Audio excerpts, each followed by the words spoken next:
Hey everyone, welcome to IKTab. So let's start with the news super analysis for 4th of March. Now सबसे पहले हम देखते हैं कि आज हमें कौन कौन सा न्यूज़ को डिस्कस करना है. First of all will talk about kilonova. Kilonova क्या होता है और इससे रिलेटेड कौन सी चीजें हैं जो कि न्यूज़ के अंदर चल रही है, हम उसके बारे में पहले प्रॉपर्ली समझेंगे. Second will talk about Covid के ट्रांसमिशन के बारे में कि रिसेंटली एक न्यूज़ आया है जहां पर डियर से ह्यूमंस के अंदर कोविड ट्रांसमिशन हुआ है. तो क्या ये चीज़ पॉसिबल है और इसके पहले और कौन कौन से ऐसे इंसिडेंट्स हो चुके हैं, हम इसके बारे में समझेंगे.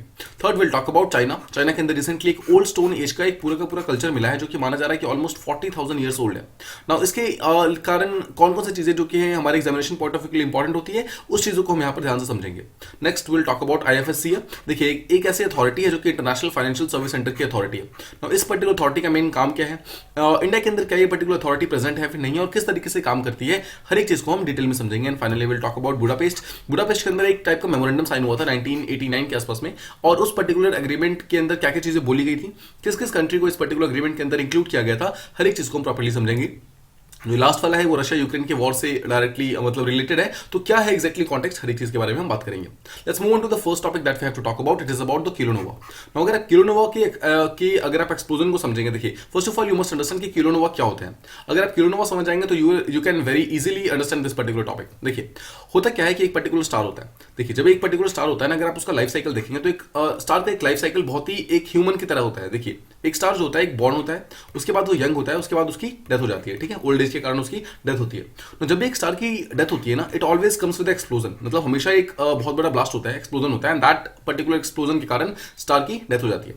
ना जब एक पर्टिकुलर स्टार की डेथ हो जाती है उसके बाद जिस टाइप का फॉर्म वो मतलब लेता है ना, उस पर्टिकुलर फॉर्म को बोलते हैं न्यूट्रॉन स्टार. इसका मतलब क्या है, एक dead star is called as neutron star, simple words में. ठीक है, उसे न्यूट्रॉन स्टार बोलते हैं. अब देखिए क्या होता है, जब दो हाइपरडेंस न्यूट्रॉन स्टार्स आपस में कोलाइड करते हैं ना, that particular event is called as a kilonova. Just try to understand. दो ऐसे स्टार्स जिनकी डेथ हो चुकी है, ठीक है, तो एक ऐसा स्टार जिसकी डेथ हो चुकी है उसे कहते हैं मतलब कहते हैं उसको न्यूट्रॉन स्टार. ठीक है, तो जब एक दो न्यूट्रॉन स्टार आपस में जब टकराते हैं या फिर जब दोनों आपस में मर्ज करते हैं, that thing is called as kilonova. Just remember this particular incident. Okay, so I want you to look into this particular video बहुत ही ध्यान से. आपको यहाँ पर समझ आएगा एक्जैक्टली कैसे तरीका है. देखिए दो यहाँ पर डिफरेंट स्टार्स है, दो स्टार्स है, दोनों ही न्यूट्रॉन स्टार है, यानी कि दोनों ही स्टार ऐसे हैं जो कि डेथ हो चुकी है दोनों ही स्टार्स की. Now what happens is they actually rotate around each other. मतलब बहुत सारे ऐसे हमारे स्टार सिस्टम है जो कि बाइनरी स्टार सिस्टम होते हैं. So what happens is they start rotating मतलब अलॉन्ग विद ईच अदर. ठीक है, अब देखिए while rotating with each other what happens is they start creating some kind of ripple effect. ठीक है, आप देख रहे हैं आसपास में बहुत सारे वेव वगैरह क्रिएट होने स्टार्ट हो जाते हैं. And because of this type of waves, इसी वेव के डिस्ट्रॉय होने मतलब कि क्रिएट होने के कारण क्या होता है, दोनों का ग्रेविटेशनल फोर्स इतना ज्यादा इंक्रीज हो जाता है कि दोनों आपस में मर्ज हो जाती है. Now when this merger happens, this kind of event happens. ध्यान से देखिए इस पर्टिकुलर चीज को एंड यू विल अंडरस्टैंड. देखिए अब देख रहे हैं इस पर्टिकुलर टाइप का होता है, and this type of structure जो आप देख सकते हैं, इसी स्ट्रक्चर को बोला जाता है किलोनोवा. ठीक है, आई होप आप समझ गए एक्जैक्टली कि किलोनोवा होता क्या है. ऑलराइट, हम समझते हैं. देखिए जब भी किलोनोवा होता है ना, तो उसके आसपास में हमेशा एक्सरेज, आपको ध्यान रखना है, एक्सरेज का हमेशा वहां पर बर्थ होता है. Once again just try to see this particular video. देखिए जब भी किलोनोवा फॉर्म होता है तो उसके आसपास में अगर देखें, देखिए ये देख रहे हैं जिस तरीके के रिपल इफेक्ट्स फॉर्म हो रहे हैं, दिस रिपल जो ये पर्टिकुलर टाइप के रिपल इफेक्ट्स होते हैं ना, ये एक्चुअली शो करते हैं कि मतलब एक टाइप का इलेक्ट्रोमैग्नेटिक वेव से इससे रिलीज होना स्टार्ट होता है, and that particular waves is called as X rays. ठीक है, तो इससे एक्सरे स्टार्ट होती है. तो आपको ध्यान रखना है फर्स्ट ऑफ ऑल, जब भी किलोनोवा ब्लास्ट होगा, मतलब जब भी किलोनोवा बनेगा, यानी कि जब भी दो न्यूट्रॉन स्टार्स आपस में कंबाइन करेंगे, तो ऑलवेज जो एक इलेक्ट्रोमैग्नेटिक वेव जो प्रोड्यूस होती है, दैट इज एक्सरेज. ठीक है, तो रिसेंटली जो एक्सरेज हमें मिली थी उसका नाम यहाँ पर रखा गया है GW170817. इसका बेसिक सा मतलब देखिए ये है, gravitational waves which were found on 1708 2017. ठीक है, एक डेट के फॉर्म में इसको रखा जाता है, तो आपको याद करने में इजी होगा. Now what you must remember is कि दिस GW यानी कि gravitational wave 170817, it was a kind of एक ऐसा एक्सरे था जो कि हमें किलोनोवा के कारण मिला था. तो आप कॉन्टेक्स्ट समझ गए. रिसेंटली हुआ ये है कि किलोनोवा के बारे में कुछ एस्ट्रोनॉमर्स वगैरह ने मालूम किया है कि एक किलोनोवा कहीं पर मतलब एक ऐसा इवेंट कहीं पर हुआ है जहां पर दो न्यूट्रॉन स्टार्स आपस में कंबाइन हुए हैं, सिंपल वर्ड्स में. ठीक है, अब देखिए एक तरफ तो ये बोला जा रहा है कि ये पर्टिकुलर जो इवेंट हुआ है that is actually kilonova, but साथ ही साथ कुछ ऐसे एक्सपर्ट्स भी यहां पर प्रेजेंट है जो ये बोल रहे हैं कि हो सकता है कि ये पर्टिकुलर चीज किलोनोवा ना हो, एक्चुअली ये ब्लैक होल का फॉर्मेशन हो. मतलब ब्लैक होल जो है, जब कुछ डेब्रीज वगैरह ब्लैक होल्स के अंदर गिरती है ना, तब भी कुछ सिमिलर टाइप का ही, मतलब इसी टाइप का कुछ यहाँ पर बहुत सारा जो लाइट्स वगैरह है, बहुत सारा यहाँ पर जो एक्सिस वगैरह है वो प्रोड्यूस होता है. तो एक्जैक्टली एस्ट्रोनॉमर्स को 100% श्योरिटी नहीं है यहाँ पर कि ये चीज किलोनोवा ही प्रेजेंट है, बट अगर ये किलोनोवा नहीं भी है तो हम तब भी हमें एक ब्लैक होल के बारे में पता चलने वाला है, and both of these things are going to be the first one. मतलब अगर हमें किलोनोवा के बारे में मालूम चल गया वो भी अगर पहला ही होगा, बट बाई चांस अगर ये किलोनोवा नहीं होता है और अगर ये ब्लैक होल के अंदर कोई डेब्रिस गिर रहा है तो ये भी हमारे पास एक पहला इवेंट होने वाला है, जिसके थ्रू हमें मालूम चलेगा कि हाँ ठीक है, एक पर्टिकुलर ब्लैक होल कहीं ना कहीं पे फॉर्म हो रहा है। तो क्वेश्चन कम्स एग्जैक्टली इसका पास्ट क्या है। देखिए पास्ट ये है कि 2017 के अंदर रिसेंटली एक मर्जर देखा गया था जहां पर दो डिफरेंट न्यूट्रॉन स्टार्स आपस में कंबाइन किए थे, ठीक है, इतना हमारे एस्ट्रोनॉमर्स को मालूम है ना। उसके आसपास में बहुत सारे ग्रेविटेशनल वेव्स वगैरह काफी ज्यादा जनरेट हुआ था। What happened was, एस्ट्रोनॉमर्स ने इस चीज को स्टडी करना स्टार्ट किया, बिकॉज हमें पता था कि अगर वहां पे ग्रेविटेशनल वेव्स वहां पे जनरेट हो रही है तो कुछ ना कुछ वहां पे अनकॉमन डेफिनेटली होगा। तो एस्ट्रोनॉमर्स ने उस चीज को प्रॉपर्ली स्टडी करना स्टार्ट किया, और वहां पर जब स्टडी करते करते जो एस्ट्रोनॉमर्स वगैरह थे उनको ये मालूम चला कि आसपास के एरियाज के अंदर एक्सरे जो एमिशन है वो काफी ज्यादा इंक्रीज हो गए। तो ना देखिए, जैसा मैंने आपको बताया, जब भी किलोनोवा फॉर्म होता है तो वहां पे हमेशा एक्सरे फॉर्मेशन होता है, ठीक है, वहां पर एक्सरे हमेशा मतलब प्रेजेंट होता है वहां पर। तो व्हाट हैपेंड वाज, नासा का एक टेलीस्कोप प्रेजेंट है जिसका नाम है चंद्रा एक्सरे जो ऑब्जर्वेटरी है। इस पर्टिकुलर ऑब्जर्वेटरी के थ्रू हमारे एस्ट्रोनॉमर्स वगैरह ने इस पर्टिकुलर एक्सरे एमिशन को प्रॉपर्ली स्टडी करना स्टार्ट किया। नाउ होता ही है कि देखिए 2017 के अंदर ये पर्टिकुलर मर्जर हुआ, और 2018 यानी कि एक साल आते आते जितने भी एमिशंस थे, जितने भी एक्सरे वगैरह थे, ये लोग फेड होना स्टार्ट हो गए, मतलब धीरे धीरे रिड्यूस होना स्टार्ट हो गया। नाउ व्हाट हैपेंड वाज, 2 साल के बाद 2020 के अंदर इसका जो ब्राइटनेस जो कि फेड हो रहा था, जो रिड्यूस हो रहा था, वो रुक गया, और एक्सरे का एमिशन बिल्कुल कांस्टेंट हो गया। समझिए, एक्सरे जितना जो प्रोड्यूस हो रहा था वो एक्सरे लगातार मतलब उतना ही प्रोड्यूस हो रहा था, बिल्कुल भी आगे नहीं बढ़ रहा था, ना ही स्लो हो रहा था, ना ही कम हो रहा था। नो दैट इज व्हाई, इसी चीज के कारण, ये कांस्टेंट होने के कारण यहाँ पर एस्ट्रोनॉमर्स के माइंड में डाउट आना स्टार्ट हुआ कि सच में क्या ये किलोनोवा प्रेजेंट है या फिर नहीं है। बिकॉज देखिए, अगर ये किलोनोवा होता तो ये यहाँ पर कांस्टेंट होकर रुकता नहीं, तो क्या होता है, ये धीरे धीरे कम होता रहता है यहाँ पर, ठीक है, आपको चीज समझना है। ऑलराइट, फाइनली यही था इसका जो एक्सरे का जो ब्राइटनेस था, यानी कि जो कांस्टेंट हो गया, उसी कारण हमारे एस्ट्रोनॉमर्स को ये चीज डाउट आना स्टार्ट हुआ कि सच में क्या ये किलोनोवा है भी या फिर नहीं है। तो यहाँ पर पहली बात तो ये बोला जा रहा है कि बहुत सारे में और भी स्टडीज वगैरह चाहिए, तो हम जाकर हम समझ पाएंगे कि एक्जैक्टली ये किलोनोवा था या फिर नहीं था। बट अगर ब्लैक होल भी होगा तो उसमें मतलब वो भी एक टाइप का न्यू डिस्कवरी ही होगा एस्ट्रोनॉमर्स के लिए, ठीक है। तो दोनों ही चीजों में ये डिस्कवरी बिल्कुल एक टाइप का न्यू होने वाला है। देखिए, अगर एक किलोनोवा होता है ना, तो किलोनोवा का सबसे अच्छी प्रॉपर्टी ये होती है, सबसे इंपॉर्टेंट प्रॉपर्टी ये होती है कि उसका जो एक्सरे होता है और जो आसपास का जो रेडियो एमिशन होता है ना, वो धीरे धीरे ब्राइटन होना स्टार्ट हो जाता है, मतलब वो और ज्यादा इंक्रीज होना स्टार्ट होता है, वो डिक्रीज नहीं होता है। देखिए मैं आपको समझाता हूं।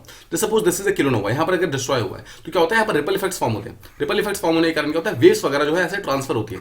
नाउ जस्ट सपोज कि एक पर्टिकुलर वेव अगर मतलब एक यहां तक पहुंच गई है, ठीक है, अगर एक पर्टिकुलर वेव यहां तक पहुंच गई है तो व्हाट हैपेंस वाज, जब इस वेव का मतलब जब ये वेव्स यहां से निकल जाएंगे तो यहां से तो वीक हो जाएगी, बट जो नेक्स्ट वेव होता है वो आगे फिर से यहां पर स्ट्रांग हो जाती है। सिमिलरली फिर जो नेक्स्ट वेव होगा वो फिर से आगे स्ट्रांग हो जाएगा। तो पॉइंट इज, अगर ये किलोनोवा होगा तो ये पर्टिकुलर जो एक्सरे एमिशन है वो ब्राइटन होता जाएगा, मतलब वो चीज रिड्यूस नहीं होगी। बट अगर ये ब्लैक होल होगा तो ये चीज कांस्टेंट हो जाएगी या फिर ये डिक्लाइन होना स्टार्ट कर देगी, और राइट नाउ ये डिक्लाइन ही हो रही है। तो हमारे पास कोई 100% प्रूफ नहीं है कि राइट नाउ ये किलोनोवा ही है, बट इस पर्टिकुलर टॉपिक से आपको एक चीज समझना है कि किलोनोवा होता क्या है। तो आई होप आप समझ गए। किलोनोवा सिंपल वर्ड्स में दो न्यूट्रॉन स्टार्स का जो कॉम्बिनेशन होता है, दोनों जब साथ में आते हैं, that thing is called as a kilonova. ये था हमारा फर्स्ट टॉपिक। इसमें सिर्फ किलोनोवा क्या होता है वो आपके लिए इंपॉर्टेंट है, और जो GW170817 था वो नेम आपके लिए इंपॉर्टेंट है, वो क्या था, ठीक है। तो फर्स्ट ये हमारी फर्स्ट हो गई। Now let's talk about the next one। यहाँ हम बात करने वाले हैं कुछ डियर से ह्यूमंस के अंदर कोविड-19 ट्रांसमिशन हुआ है। Now इसमें समझते हैं एग्जैक्टली कि हुआ क्या है। देखिए, कनाडा के अंदर ये केस आया है जहां पर ये देखा गया है कि फर्स्ट पोटेंशियल केस हो सकता है, मतलब हमारे पास 100% यहाँ पर कंफर्मेशन नहीं है कि ये केस डियर के कारण ही हुआ है, बट हमारे पास ऐसे बहुत सारे सबूत प्रेजेंट है जिसके कारण ऐसा लग रहा है कि इस ह्यूमन के मतलब एक पर्टिकुलर ह्यूमन जो कि कनाडा के अंदर एक ओंटारियो नाम का एक प्लेस है, उस जो ओंटारियो के अंदर वो पर्टिकुलर पर्सन प्रेजेंट था ना, उसको डियर के कारण ही कोविड यहाँ पर इन्फेक्शन हुआ है। देखिए, ये पहला यहाँ पर इंसिडेंट है जिसके अंदर ये पाया गया है कि डियर से किसी ह्यूमन के अंदर कोई कोविड-19 कभी भी ट्रांसमिट हो सकता है, फिर नहीं हो सकता है। एक चीज आपको समझना है। नाउ देखिए, ह्यूमंस के अंदर जो कोविड है, they are entirely different as compare to जो एनिमल्स के अंदर कोविड है। आपको ध्यान रखना है। देखिए, कोविड एक टाइप का वायरस है, और वायरस बिना किसी होस्ट के सर्वाइव नहीं कर सकता। वायरस नीड्स एक टाइप का होस्ट, ठीक है, वायरस को एक होस्ट चाहिए ना। ह्यूमन जब एक होस्ट की तरह काम करता है तो वो एक डिफरेंट टाइप के कंडीशंस प्रोवाइड करता है। सिमिलरली जब एनिमल्स एक होस्ट की तरह काम करता है तो वो डिफरेंट टाइप के कंडीशंस वगैरह प्रोवाइड करता है। तो आपको ध्यान रखना है, जो ह्यूमन के अंदर जो कोविड होगा that will be entirely different as compare to जो एनिमल्स के अंदर कोविड होगा, they can not be the same. The point is, जो एनिमल्स के अंदर कोविड पाए गए हैं ना, they have been found to be highly mutated, मतलब उसके अंदर काफी सारे म्यूटेशंस है। माना जा रहा है कि ऑलमोस्ट 72 यहाँ पर म्यूटेशंस प्रेजेंट है एक पर्टिकुलर एनिमल के अंदर जो कोविड पाया जाता है, ठीक है। और जो यहाँ पर डियर है ना, उसके डियर की कौन सी स्पीसीज है, there is a species called as white tailed deer, जो कि कनाडा के अंदर काफी फ्रीक्वेंटली पाया जाता है। इस पर्टिकुलर डियर के थ्रू ही माना जा रहा है कि उस पर्टिकुलर ह्यूमन को कोविड हुआ है, ठीक है, आपको समझना है। नाउ अगर ये चीज यहाँ पर 100% साबित हो जाती है तो हमारे पास एक एडिशनल चीज आ जाएगी कि डियर के कारण भी यहाँ पर कोविड जो है वो फैल रहा है। इसका मतलब क्या है, डियर भी कहीं ना कहीं एनिमल के वायरस का रिजर्वॉयर होता है। अभी तक हमारे पास ऐसा कोई भी प्रूफ नहीं है जिसके थ्रू हम डियर को एक रिजर्वायर की तरह बोल सके। बट अगर ये कोविड वाला केस अगर 100% प्रूफ हो गया तो हम मतलब प्रूफ हो गया तो हमारे पास ये फर्स्ट यहाँ पर ऐसा एग्जांपल आ जाएगा कि जिसके थ्रू हमें मालूम चल जाएगा कि डियर भी है वो भी ह्यूमंस को कहीं ना कहीं डिजीज इन्फेक्ट कर सकते हैं। ठीक है, इस चीज को पता करने के लिए बेसिकली हुआ क्या था कि जो कनाडा का जो रिसर्च बॉडी है उन्होंने 300 डिफरेंट सैंपल्स वगैरह लिए थे डिफरेंट टाइप की व्हाइट टेल डियर से, और उस 300 सैंपल में से 17 ऐसे सैंपल्स थे जो कि पॉजिटिव पाए गए कोविड के लिए। तो दैट इज वाई वहां पर उन्होंने चेक करना स्टार्ट किया और पाया गया उनमें से 1% ऐसा था जो कि डायरेक्टली मतलब उसी टाइप का उसके अंदर सैंपल्स थे। देखिए आपको समझना है, जैसे मैंने आपको पीछे बताया जो ह्यूमंस के अंदर कोविड होता है जो एनिमल्स के अंदर कोविड होता है दैट इज इंटायरली डिफरेंट। जो डियर के अंदर जो यहाँ पर कोविड पाया गया है वो बहुत ही ज्यादा डाइवर्जेंट है, मतलब बहुत ज्यादा डिफरेंट है और बहुत ही ज्यादा म्यूटेटेड है। जैसे मैं आपको बताया देखिए ऑलमोस्ट 76 म्यूटेशंस उस पर्टिकुलर मतलब एनिमल की बॉडी के अंदर जो कोविड प्रेजेंट है उसके अंदर ऑलमोस्ट 76 म्यूटेशंस ऑलरेडी प्रेजेंट है। ठीक है, आपको चीज ध्यान रखना है। नाउ देखिए जब रिसर्च वगैरह होना स्टार्ट हुआ तो एक चीज हमें जो मालूम चली वो ये है कि ऐसा नहीं है कि जो एनिमल्स वगैरह हैं उसके अंदर बॉडी के अंदर कोविड अभी आने स्टार्ट हुआ है, मतलब अभी कुछ दिनों पहले आने स्टार्ट हुआ है, ऐसा बिल्कुल नहीं है। उनके अंदर जो कोविड वगैरह है वो 2020 से ही चल रहा है, मतलब जिस टाइम ह्यूमंस के अंदर जो कोविड आए थे उसी टाइम से एनिमल्स के अंदर भी कोविड आ गया था। इसका मतलब क्या है, उसी पर्टिकुलर टाइम से एनिमल्स के अंदर भी कोविड है और वो लगातार खुद को इवॉल्व कर रहा है, लगातार खुद को चेंज कर रहा है।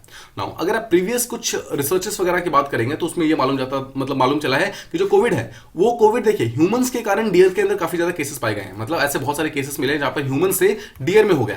हमें ऐसे केसेस भी मिले हैं कि डियर से डियर में हो गए, बट अभी तक हमारे पास ऐसा कोई भी केस नहीं था कि जिसके कारण डियर से ह्यूमन को हुआ है। समझ रहे हैं आप, ह्यूमंस मतलब इंसानों से डियर के अंदर हुआ है, मतलब इंसानों से जानवर के अंदर हुआ है, डियर्स का आपस में भी फैला है कोविड, लेकिन अभी तक हमारे पास एक भी ऐसा केस नहीं था जिसके थ्रू डियर टू ह्यूमन का केस एक भी मतलब हो, ऐसा कोई हमारे पास केस नहीं था। बट हमारे पास अगर ये प्रूव हो गया 100% तो हमारे पास पहला केस होगा जिसके थ्रू हम डियर्स को मतलब ह्यूमन के लिए एक टाइप का पोटेंशियली हैजार्ड मान सकते हैं कोविड के लिए। ठीक है, तो आई होप आप इसी को समझ गए। तो ये चीज जो है काफी ज्यादा इंपॉर्टेंट होती है और ये चीज एक्चुअली हमें समझने में हेल्प कर सकती है कि क्या सच में डियर भी एक डिजीज के कैरियर की तरह काम कर सकता है या फिर नहीं कर सकता है। तो क्वेश्चन कम्स की ये चीज हमने आइडेंटिफाई कैसे किया। देखिए आइडेंटिफाई करने का सिंपल तरीका ये था कि जितने भी पर्सन मतलब इन्फेक्टेड थे उन सबको हमने टेस्ट करना स्टार्ट किया। तो उनमें से एक पर्सन जो था ना जो कि ओंटारियो के अंदर रहता था और उसको जब हमने चेक किया तो मालूम चला कि उसके डियर के साथ डायरेक्टली कॉन्टैक्ट है, मतलब डियर के साथ वो काफी ज्यादा मतलब कॉन्टैक्ट के अंदर रहता है, उसके कारण हो सकता है कि डियर से ह्यूमन के अंदर जो कोविड है वो फैल गया होगा। ना एक चीज आपको समझना है, डिस्पाइट द फैक्ट कि यहां पर डियर के अंदर जो डियर से ह्यूमन के अंदर मतलब कोविड फैला हुआ लग रहा है, बट इसके बावजूद वी डोंट हैव 100% डेटा, मतलब हमारे पास अभी भी लैक ऑफ डेटा है और अभी तक हमारे पास 100% एविडेंसेस ना होने के कारण हम 100% नहीं कह सकते हैं कि ये चीज डियर के कारण ही हुआ है। और अगर ये ऐसा हुआ भी होगा तो अभी तक हमारे पास एक सिंगल केस है, इसके अलावा हमारे पास और भी कोई केस नहीं है। मतलब सिंपल वर्ड्स में हमारे पास और कोई भी ऐसा केस प्रेजेंट नहीं है जिसके थ्रू हम ये बोल सके कि डियर से ह्यूमन के अंदर ये कोविड फैल रहा है, बिकॉज ऐसा हमारे पास और कोई केस प्रेजेंट नहीं है। तो इस पर्टिकुलर इमेज को ध्यान से देखिए। इस इमेज को अगर आप देखेंगे तो आपको यहाँ पर कोविड का कहीं ट्रांसमिशन पता चलेगा कि एग्जैक्टली किस फील्ड से कहां पर ये कोविड ट्रांसमिशन हो रहा है और कहां पे नहीं हो रहा है। Okay, let's understand this particular thing देखिए प्रॉपर्ली। ऑलराइट, माना जा रहा है कि जो बैट वगैरह थे, बैट इसका नेचुरल होस्ट की तरह माना जा रहा है कि इसी पर्टिकुलर बैट के अंदर कोई पर्टिकुलर जीन मॉडिफाई हुआ है। ठीक है, और जीन मॉडिफिकेशन होने के कारण ये कोविड नाम का एक वायरस जो है वो स्टार्ट हुआ है। नाउ बैट के थ्रू ये जो कोविड वगैरह है वो हम ऐसा मतलब मानते हैं कि स्नेक्स एंड पेंगोलिन के अंदर गया था, और स्नेक एंड जो स्नेक्स हैं बेसिकली वो फूड की तरह यूज किया जाता है चाइना के अंदर। दैट इज वाई मतलब यही रीजन था कि चाइना का जो वुहान नाम का जो प्लेस है उसी चीज के अंदर, उसी पर्टिकुलर प्लेस के अंदर ही कोविड पहली बार स्टार्ट हुआ था। सिमिलरली पेंगोलिन भी एक ऐसा मतलब एक ऐसा जानवर है जो कि बैट के साथ डायरेक्टली कांटेक्ट में रहता है, उसके कारण हो सकता है कि पेंगोलिन के अंदर भी ये चीज आई थी।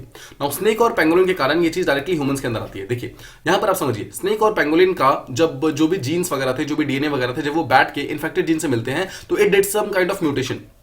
उसी म्यूटेशन के कारण एक टाइप का कोविड बनता है। और कोविड के आप चीजों को अच्छी तरह से जानते हैं। इसके अंदर देखिए टॉप पे यहाँ पर बहुत सारे स्पाइक्स वगैरह प्रेजेंट है, इसी कारण इसको क्राउन बोलते हैं, इसी कारण इसको कोविड बोलते हैं। ठीक है, कोरोना वायरस बोलते हैं। इसके अलावा इट आल्सो हैज एक टाइप का न्यूक्लिक एसिड है, इसके पास मेम्ब्रेन्स है, इसके पास एनवेलप्स है, इसके पास आरएनएस है। जस्ट रिमेंबर, देखिए एक चीज आपको ध्यान रखना है, आप इसके अंदर डीएनए नहीं है, इसके अंदर आरएनए है। ठीक है, ये बहुत ही सिंपल सा मिस्टेक है, प्लीज डोंट कमिट इट। आपको ध्यान रखना है कि इसके अंदर आरएनए प्रेजेंट होता है, किसी पर्टिकुलर वायरस के अंदर हमेशा आरएनए प्रेजेंट होता है। ऑलराइट, तो हुआ क्या, ह्यूमन से यहाँ पर जो वायरस था यानी कि पेंगोलिन वगैरह से वो ह्यूमंस के कॉन्टेक्ट के अंदर आना स्टार्ट हुआ, स्पेशली वुहान नाम के प्लेस में जो कि चाइना के अंदर प्रेजेंट है। व्हाट हैपेंड, व्हाट वुहान से ये चीज देखिए। अब हम समझते हैं कि क्या ह्यूमन से डिफरेंट एनिमल्स में जा सकता है। यस, पहली बार देखा गया कि जो पर्टिकुलर ह्यूमंस थे, ह्यूमंस के जो पेट एनिमल्स वगैरह थे ना उसके अंदर ये फैलना स्टार्ट हो गया। कैट, डॉग, इन सब के अंदर वायरस आना स्टार्ट हो गया, मतलब कोविड आना स्टार्ट हो गया।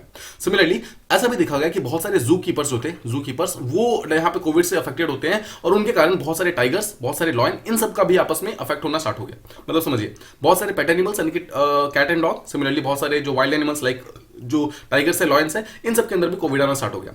Similarly there were some farm animals. देखिए कुछ फार्म एनिमल्स थे, एग्जांपल मिंक। मिंक आपको याद होगा न्यूजीलैंड के अंदर पाया जाता है, और जो न्यूजीलैंड के अंदर एक बहुत ही लार्ज पॉपुलेशन ऑफ मिंक जो थी उसके अंदर कोविड फैल गया था, दैट बिकॉज ऑफ विच सारे के सारे मिंक्स को वहां पर मार दिया गया था। ठीक है, उसको एनालाइट मतलब लेट कर दिया गया था। ऑलराइट, समझिए। देखिए हमने यहां देखा पेट एनिमल्स के अंदर पाया गया, वाइल्ड एनिमल्स के अंदर पाया गया, और कुछ फार्म एनिमल्स के अंदर भी पाए गए। सिमिलरली बहुत सारे ऐसे जो फार्म एनिमल्स थे उसके कारण ह्यूमंस के अंदर भी ट्रांसमिशन हुआ है, मतलब एनिमल टू ह्यूमन ट्रांसमिशन भी यहां पर देखा गया। मतलब अभी तक हम देख रहे थे human to animal transmission, but यहां पर एनिमल टू ह्यूमन ट्रांसमिशन भी देखा गया। ये हो गया हमारा बेसिक चीज, मतलब कहां कहां पे फैला है। सिमिलरली हम समझते हैं बहुत सारे ऐसे छोटे छोटे जो मतलब ऐसे एनिमल्स होते हैं जिसके अंदर हम एक्सपेरिमेंट्स वगैरह करते हैं ना। What India did was, India and world actually, जब वैक्सीन वो बना रहे थे, वैक्सीन बनाने के लिए, तो उन्होंने डिफरेंट डिफरेंट एनिमल्स वगैरह पे बहुत सारे वैक्सीन वगैरह को टेस्ट किया। वैक्सीन को टेस्ट करने के लिए फर्स्ट ऑफ ऑल उन एनिमल्स के बॉडी के अंदर उन्होंने कोविड के जीन को डाला था। तो they tried on mouse, hamster, cat, ferret, जो प्राइमेट्स होते हैं, बहुत सारे ट्री सॉ होते हैं, इन सब के अंदर डाला गया था। उसके कारण क्या हुआ, कोविड इन सबको अफेक्ट कर गया। ठीक है, इन सब के अंदर कोविड आ गया। द पॉइंट इज ये लोग भी कोविड के कारण इम्यून नहीं थे, ये हम समझ गए। नाउ पॉइंट वॉज कि कौन सा ऐसा मतलब एनिमल्स था जो कि कोविड के कारण अफेक्ट नहीं हुआ। They were pigs, they were chicken ducks, ठीक है, they were rabbits, guinea pig, turkey.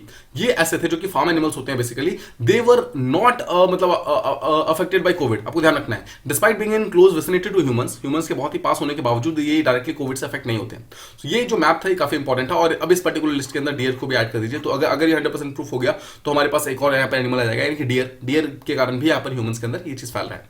ये था हमारा सेकंड टॉपिक। आई होप आपको ये चीज प्रॉपर्ली समझ आ गई। Let's move on to the next one. हम बात करने वाले हैं चाइना के बारे में, और चाइना के अंदर रिसेंटली एक ओल्ड स्टोन का एज का एक पूरा का पूरा कल्चर मिला है, उसके बारे में हम समझेंगे।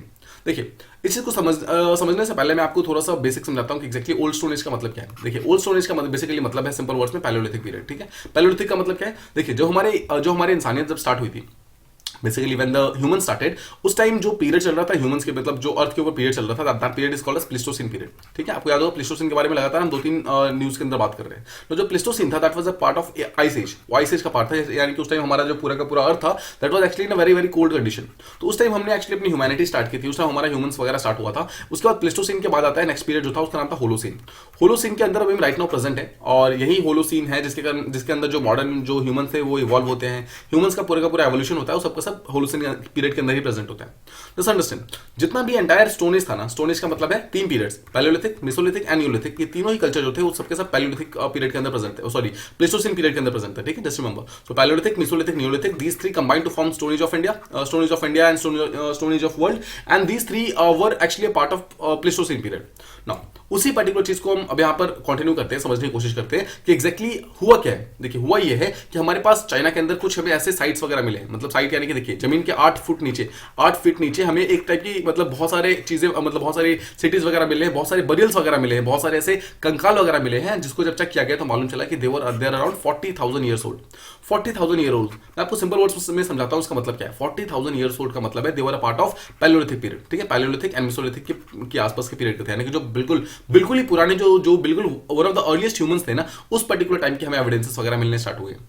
No as I told you, उस टाइम स्टोन एज का कल्चर था, तो स्टोन एज के हमें और भी बहुत सारे एविडेंसेस वगैरह मिले हैं, जहां पर हमें बहुत सारे होमिनिन्स मिले। What is hominins? होमिनिन्स आप समझ सकते हैं सिंपल वर्ड्स में, ह्यूमन के स्पीसीज को, जो हम ह्यूमंस है ना, we are actually part of hominins. ये हमारा ट्राइब है, सिंपल वर्ड्स में समझ सकते हैं, we are actually part of hominin tribe. Hominin का मतलब होता है ह्यूमंस। ठीक है, और देखिए होमिनिन्स के अंदर और भी बहुत सारे डिफरेंट टाइप की फैमिलीज आ रखी है। नाउ उनमें से मैं आपको कुछ फैमिलीज के नाम बताता हूं। जो अर्लीस्ट ह्यूमन थे they are actually called as मतलब ऑस्ट्रेलोपिथेकस। ठीक है, ऑस्ट्रेलोपिथेकस बोला जाता है।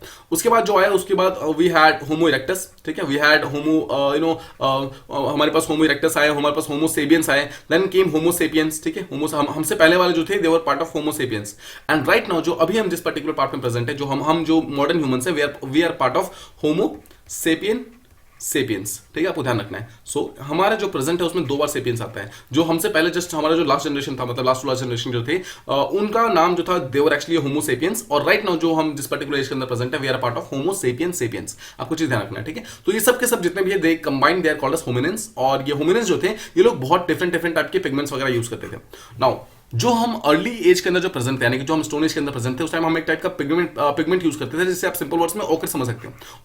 ऑक्रे देखिए, ऑक्रे होता क्या? ऑक्रे एक टाइप का सिंपल टाइप का आप समझ सकते हो, मतलब कलर को बोलते हैं। ठीक है, देखिए कलर होता है जो कि रेड, येलो, मतलब इन सब कलर को यहाँ पर ऑक्रे बोला जाता है, जो कि basically powdered form of stone होता है सिंपल वर्ड्स में।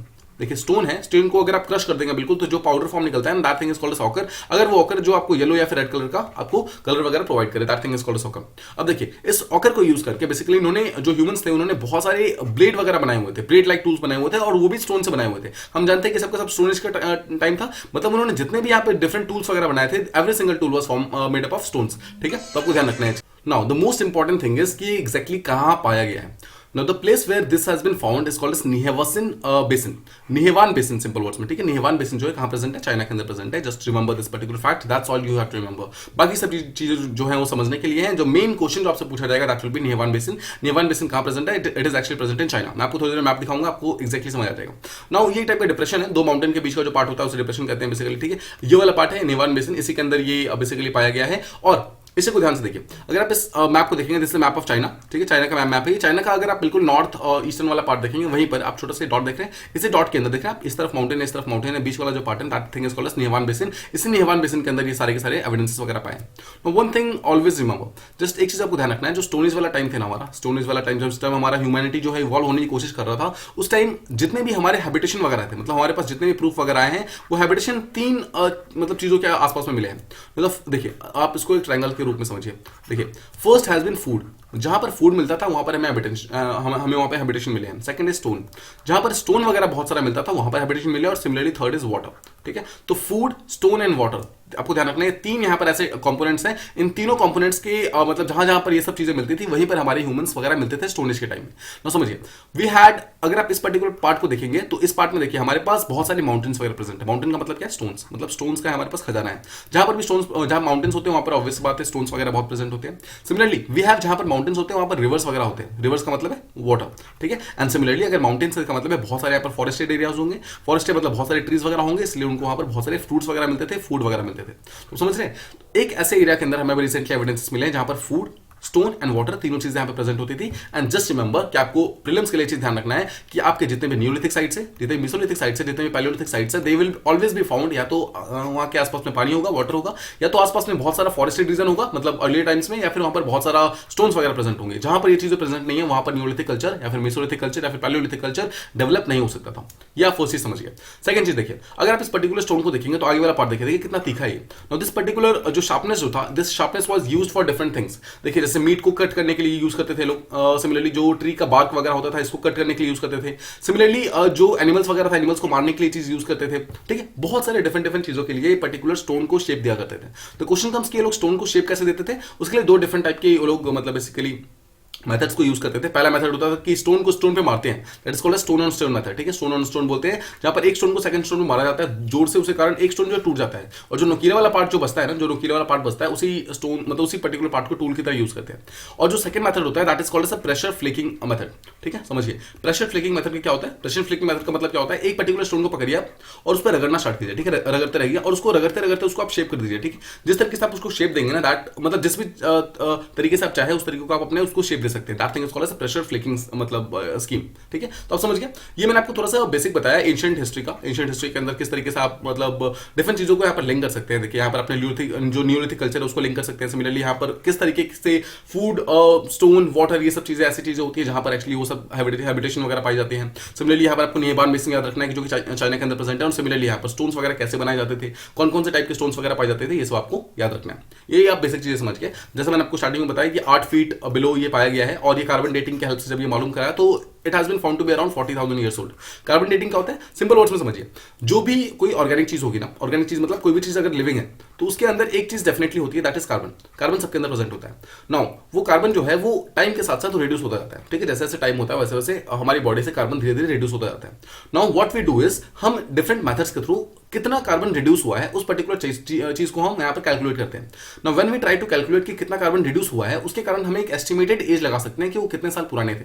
जस्ट ट्राई टू रिमेंबर कि ये एग्जैक्ट डेट कभी नहीं दे सकता है, ठीक है। कार्बन डेटिंग जो है कभी भी एग्जैक्ट डेट नहीं दे सकता है। इट गिव्स अ अजम्पशन, एक बेसिकली एक टाइप का एक अंदाजा लगाता है कि कितना पुराना हो सकता है। तो इसने बताया कि 40,000 ईयर्स ओल्ड के आसपास में हो सकता है। नो, चाइना का जो निहेवान बेसिन है वहां पर हमें बहुत सारे डिफरेंट मैमल के बोन्स वगैरह मिले हैं। We have found tools, we have found बहुत सारे स्टोन्स वगैरह, स्टोन को बोलते हैं लिथिक्स, एंड बहुत सारे बेसिक डिफरेंट टाइप के सेडिमेंट्स वगैरह मिले हैं। मतलब पॉइंट इज, अच्छी चीज ये है कि सबके सब ओरिजिनल स्पॉट्स के अंदर प्रेजेंट है, मतलब जहां पर इनको दफनाया गया था, जब इनकी मृत्यु हो गई थी, जब इनकी डेथ हो गई थी, उसके बाद जहां पर इनको दफनाया गया था, उसके बाद उनको कहीं से निकाला नहीं गया था, मतलब जो जहां थे वो वहीं पर पाए गए थे। और ये एक्चुअली हमें शो करता है कि पीपल किस तरीके से रहा करते थे 40,000 ईयर्स अगो, किस तरीके से उनका कल्चर डेवलप हो रहा था, कौन कौन से ऑर्नामेंट्स वगैरह मिले हैं। हमने एक चीज जो देखा कि हर एक जगह उनके बरियल्स के साथ में भी आसपास में उनके सिर्फ स्टोन्स वगैरह मिलते हैं। इसका मतलब क्या, किसी भी टाइप के मेटल्स वगैरह प्रेजेंट नहीं थे, राइट। सिमिलरली अगर आप ओक्रे को समझेंगे, मतलब ओक्रे का वन ऑफ द जो अर्लीस्ट वर्कशॉप था जो कि ईस्ट एशिया के मतलब आसपास में प्रेजेंट था, that was actually present in Nihewan basin. Nihewan basin जो कि चाइना के अंदर प्रेजेंट है, वहीं पर वो लोग सबसे ज्यादा मतलब स्टोन के टूल्स वगैरह बनाया करते थे, ठीक है। इसके अलावा अगर आप ओक्रे को यूज करेंगे, ओक्रे को लोग एक एडिटिव की तरह भी यूज करते थे अपने हाइट्स वगैरह को छुपाने के लिए। हाइट्स का मतलब क्या होता है, देखिए सिंपल, जैसे सपोज कि एक टाइप का केव है, तो केव के अंदर उन्होंने छोटा सा एक प्लेस बनाया जहां पर वो रह रहे हैं, तो क्या करते हैं वो लोग आसपास में एक ओकरे से मतलब वो लोग कलर कर देते हैं। उसके कारण क्या होता है, ये एक टाइप का कैमोफ्लेज की तरह काम करता है, मतलब किसी कोई अगर जानवर वगैरह आएगा तो उसको मालूम नहीं चलेगा कि इसके अंदर कोई पर्सन वगैरह रह रहे हैं। सिमिलरली जो ओकरे वगैरह है, देखिए दिस इज काइंड ऑफ ओकरे। ओकरे को यहाँ पर हीट करके उसको मेल्ट करते हैं और मेल्ट को फिर यूज करते हैं जो भी उनके टूल्स वगैरह होते थे उनको वुड से, देखिए वुड को स्टोन से यहाँ पर लिंक करने के लिए, आप देख रहे हैं आगे वाला पार्ट स्टोन है और पीछे वाला पार्ट वुड है, दोनों को लिंक करने के लिए यहाँ पर आप देख रहे हैं ये जो चीजें यूज कर रहे हैं, that is a kind of ओकरे। तो ओकरे को यूज करके वो लोग ये सब चीज करते रहे, मतलब इसको एक एडेसिव की तरह भी यूज करते थे। तो पॉइंट इज कि उन्होंने अपने आप को सर्वाइव करने के लिए, अपने आप को आगे बढ़ाने के लिए काफी सारे डिफरेंट टाइप के मेथड्स वगैरह यूज कर लिए थे। उसी मेथड्स को अभी हम स्टडी करने की कोशिश कर रहे हैं, उसी मेथड को हम डिफरेंट डिफरेंट तरीकों से समझने की कोशिश कर रहे हैं।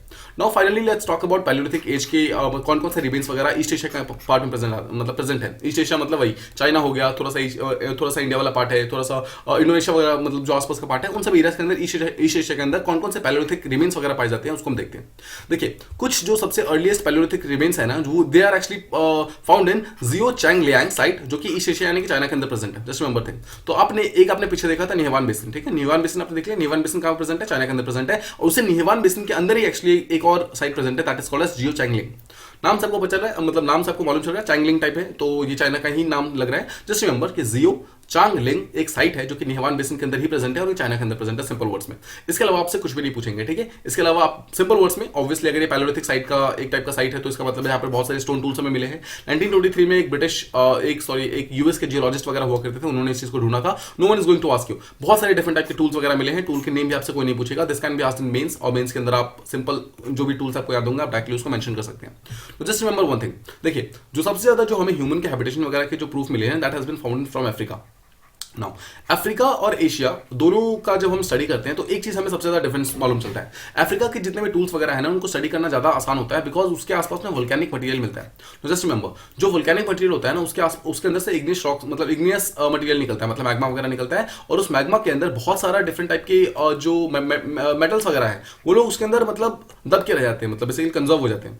द पॉइंट इज अभी के टाइम में जब हमें कोई भी यहाँ पर एविडेंसेस वगैरह मिलते हैं और हमें कोई मैग्मा मिलता है, तो उस मैग्मा को जो हम ब्रेक करते हैं तो अंदर से हमें बहुत सारे डिफरेंट टाइप के मेटल्स वगैरह मिलते हैं, बहुत सारी चीजें मिलती हैं जो कि एक्चुअली शो करती हैं कि अफ्रीका के अंदर किस पर्टिकुलर टाइम में क्या क्या चीजें प्रेजेंट थी। बट एशिया के अंदर कोई भी किसी भी टाइप का वोल्केनिक साइट प्रेजेंट नहीं था, राइट। उस पर्टिकुलर टाइम में कुछ प्रेजेंट ना होने के कारण एशिया के अंदर जो जितने भी एविडेंसेस वगैरह मिले उसके अंदर वोल्केनो का कोई भी साइट नहीं मिला, मतलब कोई भी इग्नियस रॉक्स नहीं मिले, उसके कारण हमें इसे ढूंढना काफी ज्यादा डिफिकल्ट हो जाता है। दैट्स व्हाई जस्ट रिमेंबर कि अफ्रीका को ढूंढना, मतलब अफ्रीका के जितने भी साइट्स वगैरह हैं उसके अंदर एविडेंसेस ढूंढना ज्यादा आसान है एज कंपेयर टू एशियन के अंदर काफी डिफिकल्ट है। ये था हमारा थर्ड टॉपिक। आई होप आपको ये चीज प्रॉपर्ली समझ आ गई। Now let's move on to the next one. यहां हम बात करने वाले हैं आईएफएससीए के बारे में। बहुत ही बेसिक चीजें हैं जिसको हम समझेंगे यहाँ पर कि एग्जैक्टली आईएफएससीए क्या है। नाउ फर्स्ट एंड फॉरमोस्ट आपको ये ध्यान रखना है कि जो international financial service centre authority है, नाउ कुछ वर्ड्स पे ध्यान दीजिए। First word international. इंटरनेशनल का मतलब क्या है, this is not of India, ये इंटरनेशनल लेवल पे काम करता है। Second word financial services. Financial services का मतलब क्या है, फाइनेंस का मतलब क्या होता है, देखिए बैंकिंग वगैरह हो गई, बहुत सारे जो सेबी वगैरह हो गए, ठीक है, ये सब के सब फाइनेंशियल सर्विसेज के अंदर आती है। आरबीआई, बैंकिंग, सेबी, ये सब के सब फाइनेंशियल सर्विसेज के अंदर आती है। तो इन्हीं सब चीजों को, इन सारे के सारे सेंटर्स को अथॉरिटी करने के लिए, मतलब इन सब चीजों को चेक करने के लिए, इन सब चीजों का जितना भी काम वगैरह हो रहा है उनको प्रॉपर्ली चेक्स एंड बैलेंसेस करने के लिए इस पर्टिकुलर बॉडी को बनाया गया है। इसका मतलब क्या है, it is a kind of a unified authority. Unified authority का मतलब क्या है, बहुत सारे डिफरेंट टाइप के काम ये अकेले करते हैं। मेन काम क्या है इसका, बहुत सारे डिफरेंट टाइप के financial products. What are simple words of financial products, बहुत सारे लोन्स वगैरह हो गए, डेट वगैरह हो गए, जितने भी गवर्नमेंट सिक्योरिटी वगैरह हो गए, इन सबको फाइनेंशियल प्रोडक्ट्स बोलते हैं। सिमिलरली बहुत सारे फाइनेंशियल सर्विसेज, जैसे कोई लोन वगैरह प्रोवाइड कर रहा है, ठीक है, ये सब एक टाइप का सर्विस प्रोवाइड कर रहा है। सिमिलरली बहुत सारे फाइनेंशियल इंस्टीट्यूशंस, जैसे कि कौन कौन से बैंक हो गया, आरबीआई हो गया, फिर सेबी हो गया, ये सब के सब फाइनेंशियल इंस्टीट्यूशन है। इन सबको प्रॉपर्ली डेवलप करना, इन सबको रेगुलेट करना इंटरनेशनल लेवल पे, मतलब डिफरेंट कंट्री के अंदर, ये इस पर्टिकुलर आईएफएससीए का मेन काम है। सिंपल वर्ड्स में समझिए, हर एक कंट्री के अंदर अपना खुद का इंटरनेशनल फाइनेंशियल सर्विस सेंटर होता है। मतलब हर एक कंट्री के अंदर अपना खुद का, ऑब्वियसली मतलब उन कंट्री के अंदर जिन्होंने इसको साइन कर रखा है, हर एक कंट्री ने अपने अपने कंट्री के अंदर आईएफएससी बना रखा है, मतलब इंटरनेशनल फाइनेंशियल सर्विस सेंटर बना रखा है। इंडिया का आईएफएससी कहां पर है? इंडिया का आईएफएससी जो है वो गिफ्ट सिटी के अंदर प्रेजेंट है। गिफ्ट सिटी का फुल फॉर्म क्या है? Gujarat international financial tech city. ये प्रेजेंट है गुजरात के एक, there is a place called as Gandhinagar, उसी के अंदर ये पर्टिकुलर चीज जो है यानी कि जो आईएफएससी है ये हमारा प्रेजेंट है। समझिए, हमारा जो आईएफएससी है it is a part of IFSC है, यानी कि जो हमारा इंडिया का जो फाइनेंशियल सर्विस सेंटर है ये एक्चुअली पार्ट है इंटरनेशनल फाइनेंशियल सर्विस सेंटर का। ठीक है, that is why it becomes very very important. तो अब समझना है आपको, जो हर एक जो आईएफएससी होता है, मतलब हर एक कंट्री का जो अपना अपना फाइनेंशियल सर्विस सेंटर होता है, उसका मेन काम ये होता है कि उस पर्टिकुलर डोमेस्टिक एरिया के अंदर, मतलब जैसे इंडिया का जो है गिफ्ट सिटी के अंदर, उसका मेन काम ये है कि इंडिया के अंदर जितने भी बैंक्स वगैरह है, इंडिया के अंदर जितने भी सेबी, जितने भी रेगुलेटरी बॉडीज है, उन सबको प्रॉपर्ली चेक करना, उन सबको प्रॉपर्ली रेगुलेट करना, इन सब चीजों को चेक करना, ये इसका मेन काम है। सिमिलरली अगर आप इस चीज को अगर आप ग्लोबल लेवल पे लेके जाएंगे तो वो उसका इंटरनेशनल लेवल वाले काम होता है। ठीक है, सिंपल वर्ड्स में इसके अगर आप मेन ग्लोबल फाइनेंशियल सेंटर्स को समझेंगे तो सिंपल वर्ड्स में we have London, New York and Singapore. ये सब ऐसे प्लेसेस हैं जहां से ये आईएफएससी डायरेक्टली काम करता है। ठीक है, इसके अलावा आपको ध्यान रखना है कि जो हर एक इंटरनेशनल फाइनेंशियल सर्विस सेंटर होता है, जो हर एक अपने अपने कंट्री के अंदर प्रेजेंट होता है, वो बेसिकली फाइनेंस से रिलेटेड, फाइनेंशियल प्रोडक्ट्स से रिलेटेड, फाइनेंशियल सर्विसेज से रिलेटेड, इन सब चीजों से बेसिकली वो डील करता रहता है। ठीक है, जो कि बेसिक चीज है। Let's talk about India. देखिए, अगर आप इंडिया की बात करेंगे तो इंडिया के अंदर जो हमारा फाइनेंशियल सर्विस सेंटर अथॉरिटी बनाई गई थी वो 2019 के एक्ट के थ्रू 2020 में बनाई गई थी। तो अगर ये एक्ट के थ्रू बनाई गई थी, इसका मतलब क्या है? एक टाइप का ये स्टैच्यूटरी बॉडी है और इसका हेडक्वार्टर का इंडिया के अंदर, जैसे मैंने आपको पीछे बताया कि एक टाइप का गांधीनगर गुजरात के अंदर प्रेजेंट है, जो इसका हेडक्वार्टर है। मेन काम क्या है इसका? जितने भी हमारे डोमेस्टिक फाइनेंशियल रेगुलेटर्स है, जैसे कि आरबीआई हो गया, सेबी हो गया, फिर pension fund regulatory development authority, फिर जो insurance regulatory development authority of India, जितने भी ये सब चीजें हैं, इन सब चीजों को प्रॉपर्ली रेगुलेट करता है, इन सब चीजों को प्रॉपर्ली चेक करता रहता है, वो मेन काम है आईएफएससी का। Similarly let's talk about objective. First objective हमने देख लिया कि टाइप का यूनिफाइड रेगुलेटर है। यूनिफाइड रेगुलेटर का सीधा सा मतलब क्या है कि ये आरबीआई, सेबी, हर एक जितने भी काम है सबके सब अकेले करता है। मतलब ये basically ease of doing business को प्रमोट करने के लिए बहुत सारे डिफरेंट टाइप के काम लेता है। नाउ अगर आप आईएफएससी की बात करेंगे तो ग्लोबल लेवल पे जितने भी डिफरेंट कंट्रीज है, जिसका सबका अपना अपना फाइनेंशियल सेंटर है, उन सबके साथ ही कनेक्टेड होता है। इसके कारण क्या होता है? हर एक कंट्री की जो अपनी अपनी खुद की नीड्स वगैरह होती है ना, उन सब नीड्स को ही कंप्लीट कर सकता है। सिमिलरली जो इंडिया का जो फाइनेंशियल सर्विस सेंटर है, उसका मेन काम ये है कि इंडियन इकोनॉमी के जितने नीड्स है, उन सब चीजों को प्रॉपर्ली चेक करना, उन सब चीजों को प्रॉपर्ली एंटरटेन करना। नेक्स्ट देखिए, एम इसका एक ये भी है कि जो डिफरेंट रेगुलेटरी बॉडीज हैं उन सबको आपस में कोऑर्डिनेट करना। जैसे मान लीजिए कि आरबीआई है, सिमिलरली वी हैव सेबी हो गया, और मान लीजिए कि हमारा पेंशन फंड है। ठीक है, pension fund regulatory development authority of India. Now what happens is, मान लीजिए कि तीनों साथ में मिलकर कोई पर्टिकुलर स्कीम को लॉन्च कर रहे हैं। नाउ इस आईएफएससी का ये मेन काम होगा कि तीनों ही बॉडीज को साथ लेके चलना, वो उसका मेन काम होगा। बेसिकली फाइनेंशियल सेक्टर के अंदर जितने भी डिफरेंट टाइप के रेगुलेटरी बॉडीज है, उन सबको साथ लेके चलना, ये इसका मेन एम है। Finally let's talk about the composition. देखिए, इंडिया के अंदर जो हमारा फाइनेंशियल सर्विस सेंटर प्रेजेंट है, उसका हम कंपोजिशन देखते हैं। First of all we will have one chairperson, यानी कि यहाँ पर वन हो गया। ठीक है, वन।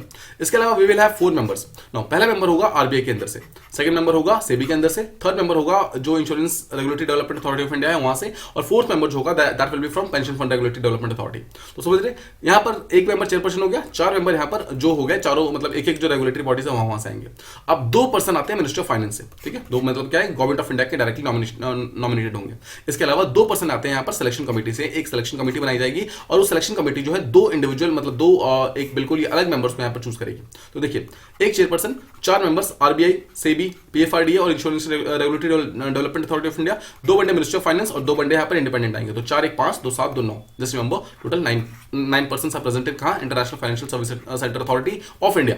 इंडिया का जो प्रेजेंट है उसके अंदर टोटल 9 मेंबर्स है, जिसमें से चेयरमैन को इंक्लूड करके टोटल 9 मेंबर्स है। Just remember this particular thing and this can be directly asked in prelims. Finally let's talk about कि कुछ रिसेंट एक्टिविटीज कौन कौन सी फाइनेंशियल सर्विस सेंटर ने की है।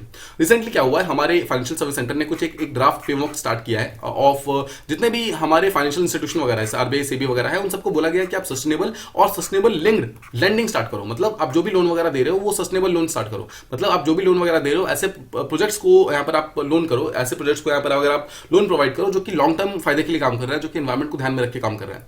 इस चीज के लिए क्या किया है फाइनेंशियल सर्विस सेंटर ने, एक पब्लिक कमेंट्स वगैरह को इन्वाइट किया। मतलब आप भी चाहे तो जाकर के मतलब इस पर्टिकुलर वेबसाइट के ऊपर, आईएफएससी की वेबसाइट के ऊपर जाकर आप अपने कमेंट्स वगैरह दे सकते हैं कि आपको क्या लगता है इस पर्टिकुलर चीज के बारे में, आपकी राय क्या है। ठीक है, इसमें बहुत सारे एक्सपर्ट्स वगैरह जो है अपने आके कमेंट्स वगैरह देते हैं। उस सारे के सारे कमेंट्स को ये पर्टिकुलर बॉडी जो है वो प्रॉपर्ली पढ़ती है और उसके हिसाब से फिर एक डिसीजन लेती है। सिमिलरली सेकंड है ये कि जो आईएफएससी यानी कि जो फाइनेंशियल सर्विस सेंटर अथॉरिटी है, और उसने एक इंस्टीट्यूट ऑफ मैनेजमेंट अहमदाबाद जो आईआईएम है, जो आप जानते होंगे आईआईएम अहमदाबाद, इसके साथ एक लिंक किया है, एक एमओयू किया है, जहां पर उन्होंने बोला है कि दोनों साथ में मिलकर हम क्या करेंगे, एक evidence based policy research start करेंगे, पॉलिसी फॉर्मेशन को मतलब और ज्यादा स्ट्रेंथन करने के लिए। इसका मतलब क्या है, स्टेट गवर्नमेंट या फिर सेंट्रल गवर्नमेंट जो भी पॉलिसी वगैरह बनाती है, उस पर्टिकुलर पॉलिसी को बनाने के लिए और उस पर्टिकुलर पॉलिसी को अच्छा पॉलिसी बनाने के लिए हम हेल्प करेंगे। हम आपको बहुत सारा डेटा वगैरह प्रोवाइड करेंगे, बहुत सारे एविडेंसेस वगैरह प्रोवाइड करेंगे, ये भी इसका मेन काम है।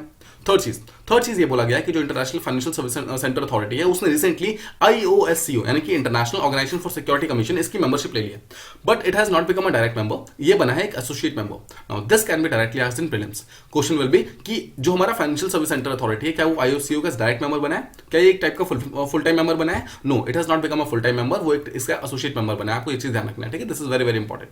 Alright, and the final thing is यहाँ पर जो हमारा रिसेंट बजट आया था, बजट के अंदर भी ये बोला गया था कि जो हमारा फाइनेंशियल सर्विस सेंटर अथॉरिटी है जो कि गुजरात के अंदर प्रेजेंट है, उसको और ज्यादा हमें वर्ल्ड क्लास इंफ्रास्ट्रक्चर प्रोवाइड करना है, और ज्यादा हमें उस चीज का जो डेवलपमेंट है उसको और करना है, ताकि हमारा जो ह्यूमन रिसोर्स का डेवलपमेंट है उसको हम और अच्छे तरीके से यूज कर सकें, ठीक है? तो ये हो गया हमारा fourth topic. Let's move on to the next one.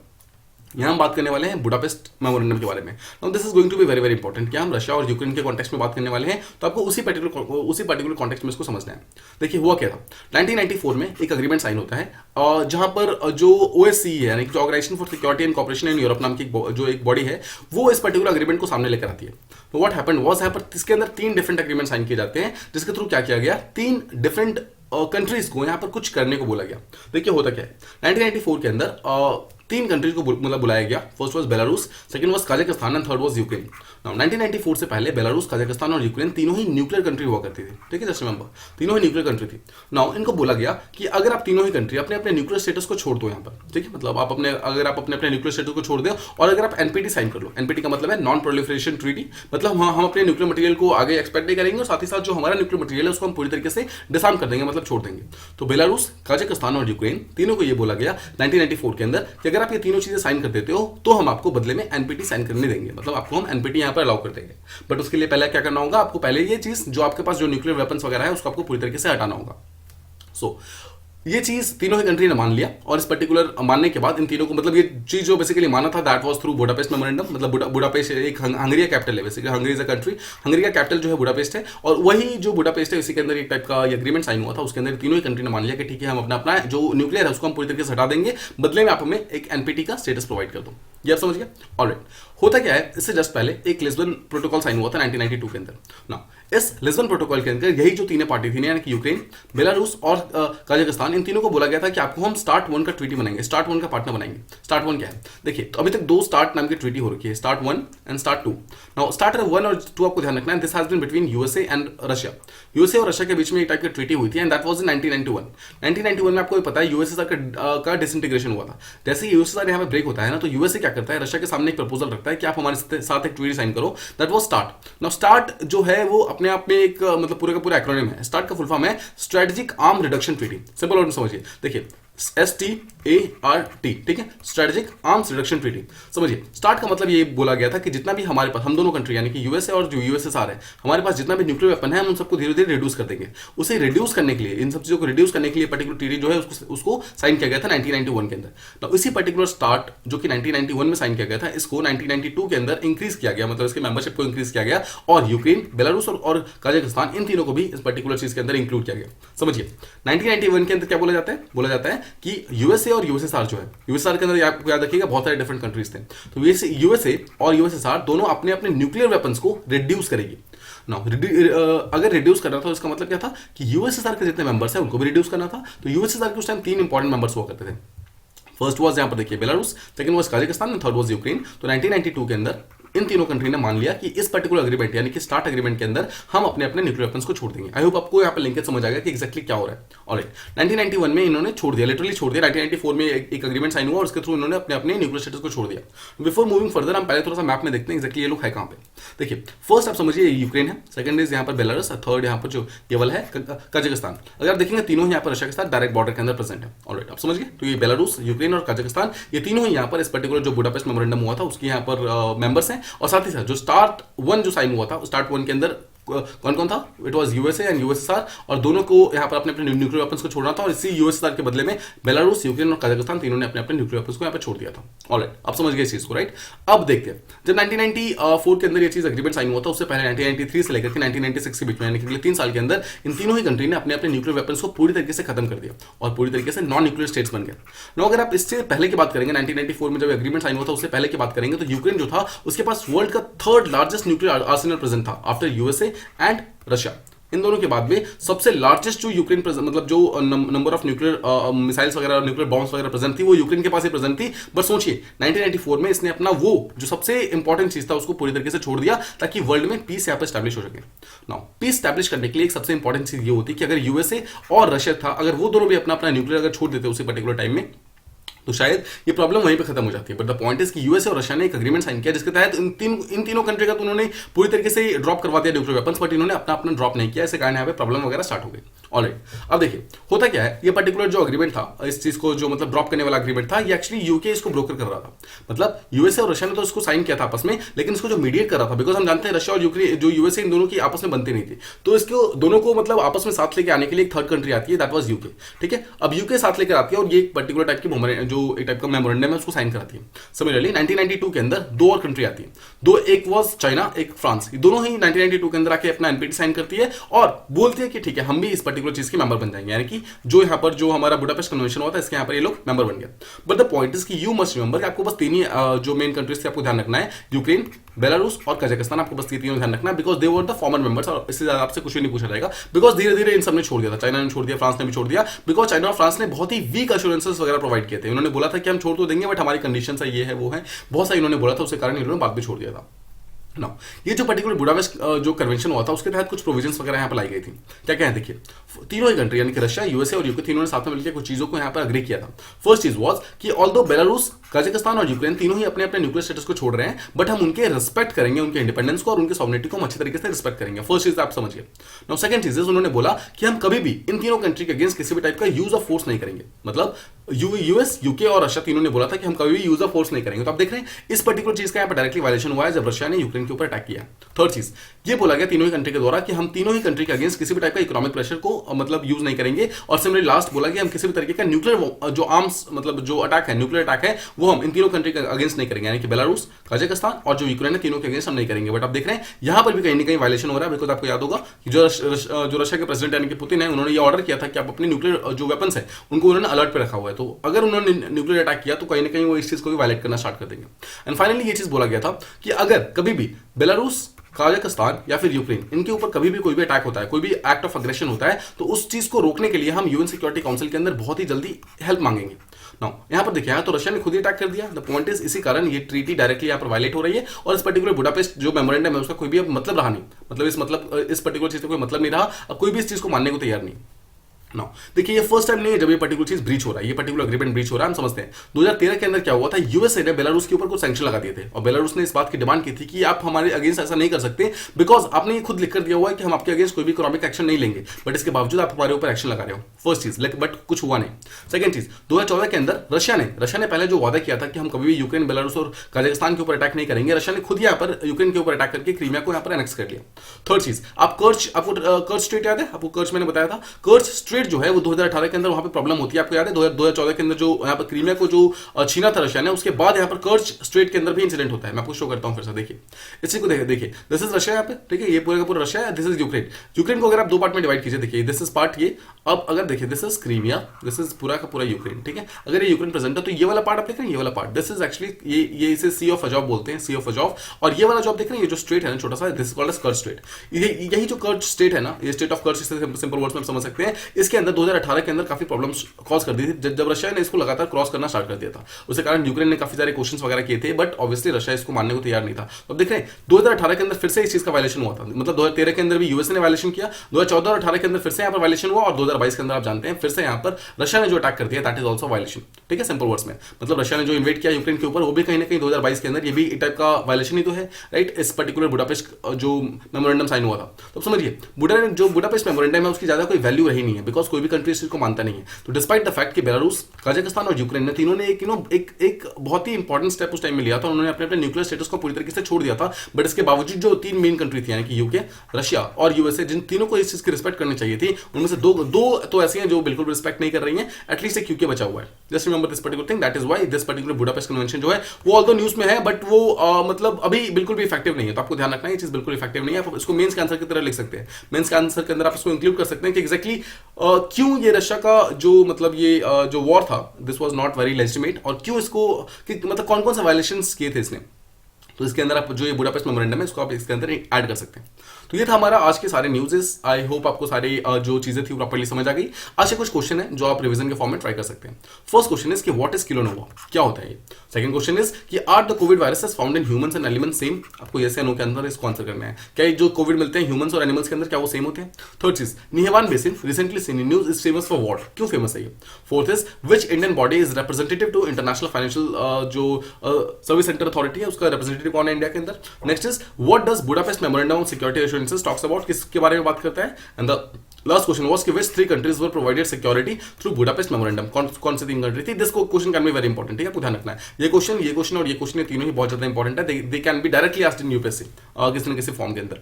Alright, जो कल के क्वेश्चन थे उसे हम देख लेते हैं। द फर्स्ट क्वेश्चन वाज कि how many world heritage sites are present in Ukraine. They are total of 7 sites, ठीक है, आपको याद होगा कल हमने सबके बारे में काफी डिटेल के अंदर समझा था। सेकंड इज कार्पेथियन रीजन, आपको याद है कार्पेथियन रीजन कहां पे प्रेजेंट है। First of all we have चेक Slovakia, second we have Poland, third we have मतलब जो स्लोवाकिया वाला पार्ट है, फोर्थ वी हैव जो यूक्रेन है, फर्स्ट इज रोमानिया, मतलब फिफ्थ इज रोमानिया। ये पांचों कंट्री के अंदर जो मतलब एक टाइप का पैच है, this patch is called as Carpathian region patch. Alright, next is कि कौन सी बॉडी है which has been made responsible to find out कि कितने नंबर ऑफ ऑर्फन चिल्ड्रन है। That is National Commission for Protection of Child Rights, NCPCR, ये body है जो कि इस चीज के लिए काम कर रही है। नेक्स्ट इज कि श्रीलंका के अंदर इंडिया के कौन कौन से बेसिस हैं, आपको ध्यान रखना, this is very important. This is going to Jaffna, second we have Palali, third we have Talaimannar and fourth we have Trincomalee, ठीक है, आपको ध्यान रखना है। ये चारों चीजें काफी ज्यादा इंपॉर्टेंट है। इसके अलावा जितने भी चीजें हैं वो सबके सब चाइना के पास है। Next is has India signed convention on cluster munitions. No, India has not signed, और क्यों नहीं साइन किया उसके बारे में कल हमने काफी डिटेल के अंदर बात की थी। Next is what is the legal status for using vacuum bombs. देखिए अभी तक वैक्यूम बम्स को किसी भी पर्टिकुलर इंटरनेशनल जो स्टेटस है उसके अंदर कवर नहीं किया गया है, ठीक है, आपको ध्यान रखना है। ये ऑल्दो ये कवर नहीं किया गया बट इसके बावजूद there is a Hague convention. Hague convention को 1899 के अंदर इसको पहली बार साइन किया गया था। देन इट वाज 1907 इसके अंदर इसको अपडेट किया गया था, जिसके अंदर ये बोलता है कि वैक्यूम बॉम्ब्स को हम सिविलियन पॉपुलेशन के ऊपर अटैक नहीं कर सकते, ठीक है। तो ये उसका लीगल स्टेटस है, बट इसके अलावा कोई भी इंटरनेशनल ऐसा रूल नहीं है जो कि इस चीज को पूरी तरीके से रोकता हो। ये था हमारा आज का रिवीजन और आज के सारे क्वेश्चंस। आई होप आपको सारे जो डाउट्स वगैरह हैं और सारे जो टॉपिक्स हैं वो सारे के सारे क्लियर हो गए होंगे। अगर आपको कोई भी डाउट है तो please do mention them in comment boxes, हम उसको बहुत जल्दी रिप्लाई करने की कोशिश करेंगे। So I hope you like the video, please do like, share and subscribe, and thank you so much for listening.